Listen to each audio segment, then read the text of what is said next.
Hello, কেমন আছো সবাই? আর ভালো থাকবেই বা কি করে, যা গরম পড়ে গেছে। কিন্তু তার মধ্যেও রবিবার মানে তো ঘুরতে যেতেই হবে। আর এই যে আমি আজকে বেরিয়ে পড়েছি, ঘুরতে যাচ্ছি। তো কোথায় যাচ্ছি নিজেরাও জানি না। তো যাবো একটা ক্যাফেতে। তো রবিবার মানেই একটু ঘুরতে যাওয়া। তো ক্যাফেতে গেলে একটু টাইম স্পেন্ড করা যায়। তো তার মাঝখানে ডোডোকে নিয়ে একটু পার্কে গেছিলাম। আর এই যে দেখো পার্কে চলে এসেছি, আর ডোডো এখন যাচ্ছে পার্কে রাইড করতে। তো বিভিন্ন রাইড করে। ও স্লিপ চড়তে খুব ভালোবাসতো, কিন্তু স্লিপ চড়তে অনেকদিন যায় না বলে ভুলে গেছে।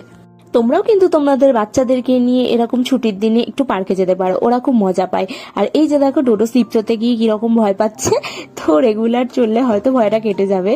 আর এই যে তারপরে বেরিয়ে পড়েছিলাম লং ড্রাইভের উদ্দেশ্যে। আর লং ড্রাইভে যেতে যেতে একটা ক্যাফে দেখলাম, তো চলে গেলাম সেখানে। আর ওখানে গিয়ে বিভিন্ন রকম আইটেম ট্রাই করলাম। তো এই ক্যাফেতে এর আগেও একদিন গেছি আমি। খাবার দাবার খুব ভালো করে, নিজেদের হাতেই বানায়। তো আমার মিনি ব্লগটা ভালো লাগলে